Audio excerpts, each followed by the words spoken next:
So, ladies and gentlemen, good morning. Thank you for being with us this morning at 6 Convent Place. This morning, I've called a cabinet meeting for 11 a.m. At that cabinet meeting, I've informed the cabinet that Gilbert Licudi is leaving the government. Gilbert and I have been discussing this matter for the past 7 days since he informed me of his decision. I'm very sorry to see Gilbert leave the government. He's a friend as well as a colleague. And Gilbert's departure is unrelated to any policy disagreement or any other type of disagreement. I cannot emphasize that enough. But it is undoubtedly sad for us to see him go, because we all in the cabinet value greatly his contribution, his expertise, and above all else, his friendship inside the cabinet room. I think it's best if I allow Gilbert to explain for himself his decision and his reasoning and the circumstances surrounding it. Over to you. Thank you, Fabian. As Fabian has said, I have communicated to him and now to the cabinet my decision to stand down from the government with effect from today at midday. This, of course, has not been an easy decision to take. The experience of the last few months with COVID-19 has led me to re-evaluate my position and to change my outlook and my priorities. I have taken the view that it is now time for me to move on. I will be returning to private practice as a lawyer. Since December 2011, I have had the privilege of representing Gibraltar as the holder of ministerial office. And I have done so with dedication and commitment and to the best of my ability. I have been involved or led in numerous projects, including the building of new schools, the small boats marina, and the establishment of the University of Gibraltar. All of these have served an important social purpose for Gibraltar. I have been involved with the GSLP for 36 years. The party has represented and continues to represent all the values which I hold dear. That will not change as a result of the decision that I am announcing today. I wish my colleagues in government well. I know that it is a tough job, but I also know that all of them have the best interests of Gibraltar at heart in every single decision that is taken. I would like to thank my staff in my ministerial office and in the various departments that I have had responsibility for. I could not have done this job without their assistance and support. Thank you. I'm very concerned that everybody should understand that it is absolutely right that Gilbert should put his family first and act in accordance with his priorities. His re-evaluation of priorities is one he has rightly embarked upon, as we all have had to do since the pandemic has touched us all in different ways. So that is undoubtedly, in my view, the right thing to do. Gilbert will have all our support in respect of those issues. As I know I have had, and we and I will continue to have his support in Parliament from the backbenchers. In the party, I know Gilbert will continue to take an active part. He has been a stalwart member of the GSLP since the 1980s, when the party was first formed. The government's loss is the party's gain, and I know he will continue to work within the party mechanisms and take up posts in its structures. I will feel the loss of Gilbert as a source of counsel, advice, and political endeavour, and as a source of staunch political and intellectual support greatly. I know he will still be there for me and other colleagues to consult when we need him.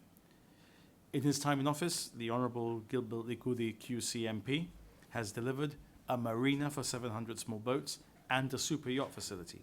He's delivered 2 new schools at St Bernard's, and he's delivered the University of Gibraltar, amongst many other things. His work in government has been transformational for Gibraltar. And those are just the tip of the iceberg of the achievements of a man who always excels when he puts his mind to something. And he's achieved so much more.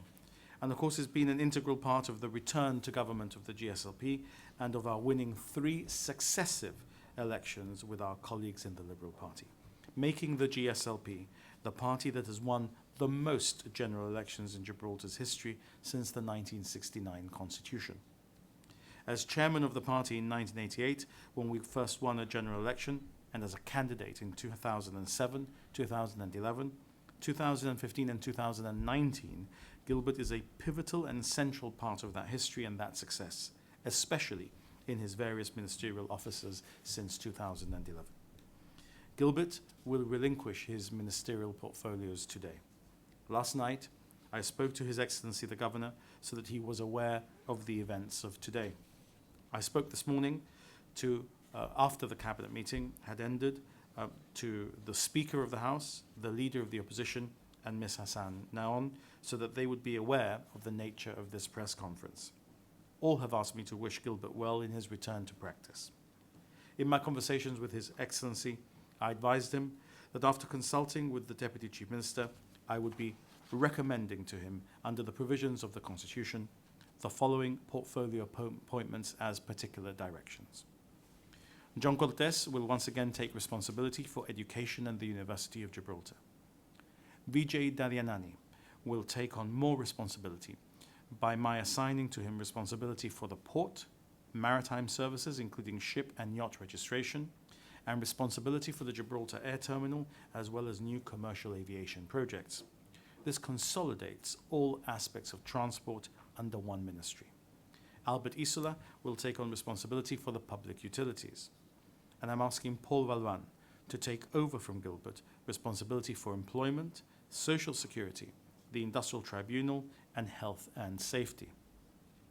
As from today, responsibility for the Health Authority and the promotion of healthy lifestyles, elderly residential services, and the Care Agency, as well as the control of drugs, rehabilitation, and Bruce's Farm, will move to Samantha Sacramento, together with the fire services, in addition to the responsibilities that she already holds, none of which I am asking her to relinquish.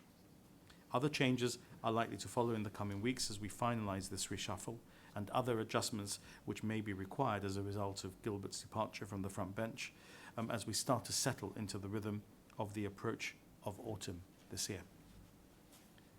Gilbert's departure from the government is a huge blow. We will not pretend otherwise, but I know that we can continue to count with his friendship and with his support. We have been colleagues in a collegiate government, and from there we will always take the good and the bad to ensure that we will continue to work closely together in coming years. Thank you very much. We'll now have questions from members of the media assembled with us. Thank you very much. So, has the government at any point considered whether a by-election would have been an option? And if, well, clearly it hasn't been decided that way, and if not, why not?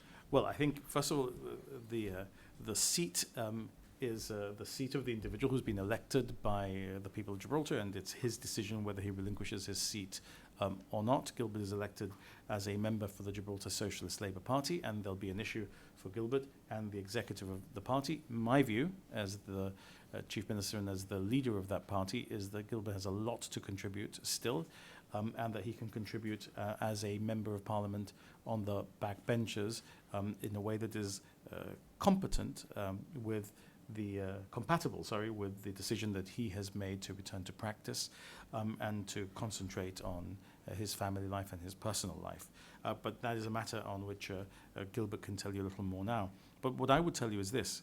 I think Gibraltar doesn't really need to go into the autumn looking at the ballot box. Gibraltar needs to go into the autumn to put Brexit in its box, to put COVID in its box, and deal with all of the issues that we are facing as a community. And I think even if Gilbert had been minded to relinquish his seat, I would have asked him to reconsider, at least for now, because I don't think we need that distraction in the coming months ahead. Over to you. My decision, which I'm announcing today, is to step down from the government, not to abandon politics altogether. As I've indicated, I've been involved in some way with the party, and certainly since 2007, when I was first elected to the Parliament, in active politics. It is not that I am suddenly no longer having an interest in politics, and my initial view was that it was not my intention to step down from Parliament. it is something that I discussed with the Chief Minister, and he informed me that he coincided with that view. Having said that, I am very conscious that I stood for election on a GSLP ticket. This is essentially a GSLP seat, and it is therefore right and proper, as the Chief Minister has indicated, that this is a matter that I should discuss with the executive of the party, and essentially on this particular matter, I am in the party's hands. But my intention is to stay in Parliament for the remainder of this term and to continue to support the government from the backbenches.